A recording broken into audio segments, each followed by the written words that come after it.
सज्जनों, राधे राधे। सभी आध्यात्मिक व्यक्ति, भक्तगण, सहयोगीगण तथा मानस प्रेमी एवं श्रोतागण, हमारी तरफ से आपको राधे राधे। सज्जनों, आज भगवान की कथा है कि शूर्पणखा रावण के पास गई क्योंकि उसके नाक कान काट लिए गए थे और सीता जी का अग्नि में प्रवेश, माया रूपी सीता जी थी, इसलिए अग्नि में प्रवेश किया। तो इसी कहानी है आज मानस में कि शूर्पणखा के रावण के पास गई और रावण से क्या बोला। तो आइए सब लोग मानस रूपी गंगा में स्नान करते हैं। तो असली सीता तो अग्नि में ही प्रवेश हो गई, माया रूपी सीता को रावण ने हरण किया था। तो आइए वही कहानी सुनते हैं। तो मानस रूपी गंगा में स्नान करते हुए सबसे पहले गणेश जी का ध्यान कर लेना चाहिए। आइए सब लोग आप लोगों के सामने भगवान विघ्न विनाशक जी का ध्यान करना चाहिए। चलते हैं, गणेश जी का ध्यान करते हैं। वर्णानामर्धसंघानां रसानां छन्दसामपि मंगलानां च कर्तारौ वन्दे वाणी विनायकौ भवानी शंकरौ श्रद्धा विश्वासरूपिणौ याभ्यां विना न पश्यन्ति सिद्धाय स्वन्तस्त्वमीश्वरम् विनायकं गुरुं भानुं ब्रह्म विष्णुं महेश्वरं सरस्वती प्रणम्यादौ सर्वकामार्थसिद्धये सर्वमनोरथसिद्धये रामाय रामभद्राय रामचन्द्राय वेधसे रघुनाथाय नाथाय सीतायाः पतये नमः। आइए चलते हैं ज्ञान गंगा की तरफ। मानस रूपी ज्ञान गंगा में स्नान करते हुए कि धुआं देख खर दूषण केरा जाई शूर्पणखा रावण के प्रेरा कि बोली बचन क्रोध करि भारी देश कोश के सुरति विसारी। सज्जनों, खरदूषण का विध्वंस देखकर शूर्पणखा ने जाकर रावण को भड़काया। वह बड़ा क्रोध करके वचन बोली कि तूने देश और खजाने की सुध ही भुला दिया है कि क्या हो रहा है देश में। कि करसी पान सोवसी दिन राती सुधि नहीं तव सिर पर आराती राजनीत बिनु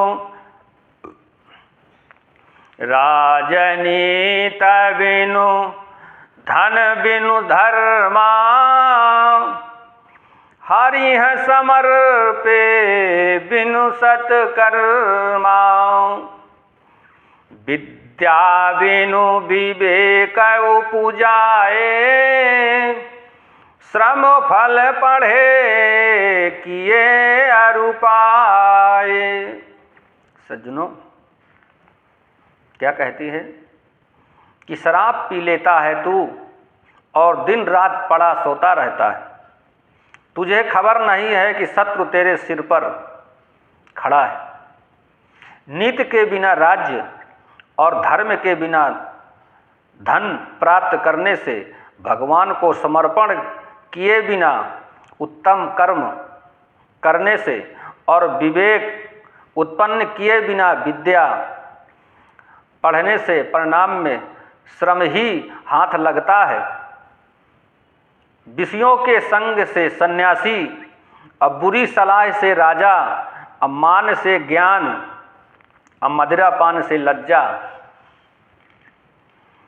और कहते हैं नम्रता के बिना प्रीति और मद यानी अहंकार से गुणवान शीघ्र ही नष्ट हो जाते हैं। इस प्रकार नीति कहती है कि रिपरुजु पावक पाप प्रभु अहि गनिय न छोट करे, असि कही विविध विलाप करी लागी रोदन करन। सज्जनों, शत्रु, रोग, अग्नि, पाप, स्वामी और सर्प को छोटा करके नहीं समझना चाहिए। ऐसा कहकर शूर्पणखा अनेक प्रकार से विलाप करने लगी कि सभा मांझ परिव्याकुल बहु प्रकार कह रोई, तेहु तो ही जियत 10 कंधर मोर की असी गति होय। हे रावण, सभा के बीच वह व्याकुल होकर के बोली, रो पड़ी और बोली कि बहुत प्रकार से रो रो कर कह रही है कि अरे 10 ग्रीव, तेरे जीने और तेरे जीते जी मेरी क्या ऐसी दशा होनी चाहिए? किस प्रकार का रावण है तू? तो सुनत सभासद उठे अकुलाई, समुझाई गही बाह उठाई, कि कह लंकेश कहसी निज बाता, के तव नासा कान निपाता। शूर्पणखा के वचन सुनते ही सभासद व्याकुल होकर उठे। उन्होंने शूर्पणखा की बाहें पकड़ करके उठाया और समझाया कि लंकापति रावण ने कहा, अपनी बात तो बता, किसने तेरे नाक कान काट लिए हैं?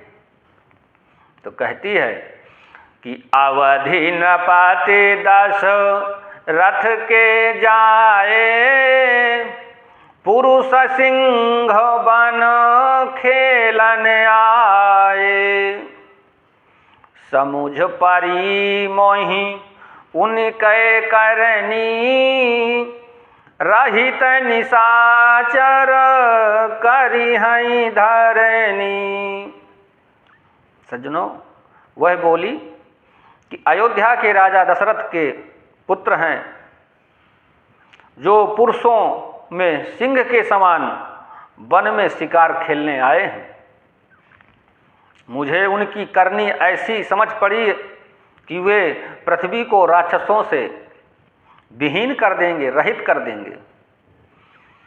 कि जिन कर भुज बल पाई दशानन, अभय भय विचरत मुनि कानन, देखत बालक काल समाना, परम धीर धन्वी गुण नाना।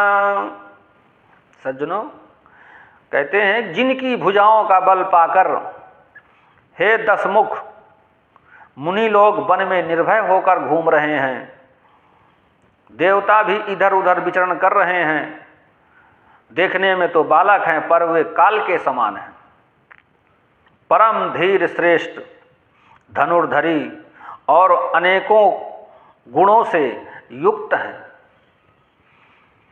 अतुलित बल प्रताप 2 भ्राता, खल बधरत सुर मुनि सुखदाता, कि शोभा धाम राम यस नाम, तिन कै संग नारी एक श्यामा। और कहते हैं सज्जनों कि दोनों भाइयों का बल और प्रताप अतुल है। वे दुष्टों के वध करने में लगे हैं, देवता तथा मुनियों को सुख देने वाले हैं। वे शोभा के धाम हैं, राम ऐसा उनका नाम है। उनके साथ एक तपस्तरुणी सुंदरी स्त्री है कि रूप राशि विधि नारी सवारी, रति सति कोटि तासु बलिहारी। कहते हैं विधाता ने उस स्त्री को ऐसी रूप की राशि बनाया है कि 100 करोड़ रति यानी कामदेव की स्त्री उस पर निछावर करती, निछावर है। उन्हीं के छोटे भाई ने मेरे नाक कान काटे हैं और मैं तेरी बहन हूँ, यह सुनकर वह मेरी हंसी करने लगे हैं कि खरे दूषण सुनी लगे पुकारा, छन महु सकल कटकुनु मारा। कर दूषण तीसरा कर घाता, सुनि 10 शीशु जरे सब गाता। सज्जनों, मेरी पुकार सुनकर खरदूषण सहायता करने आए थे, पर उन्होंने क्षण भर में सारी सेना को मार डाला। खरदूषण तीसरा का वध सुनकर रावण के सारे अंग जल उठे कि शूर्पणखा समुझाई करी, बल बोले बहु भांति, गयउ भवन अति सोच बसो, नींद परै नहीं रात। सज्जनों, उसने शूर्पणखा को समझाकर बहुत प्रकार से अपने बल का बखान किया, किंतु मन में वह अत्यंत चिंतावश होकर अपने महल में गया, पर उसे रात भर नींद नहीं आई। सज्जनों, अब आज की कथा यहीं पर विराम चाहती है। आइए थोड़ा सा विराम करने से पहले थोड़ा सा हरि चिंतन, भगवान का स्मरण करते हुए विश्राम देते हैं। हरे कृष्णा कृष्णा कृष्णा हरे हरे, हरे राम राम राम हरे हरे। हरे कृष्णा कृष्ण कृष्ण हरे हरे, हरे राम राम राम हरे हरे। हरे कृष्णा कृष्ण कृष्ण हरे हरे, हरे राम राम राम हरे हरे। सज्जनों, जय जय सीताराम।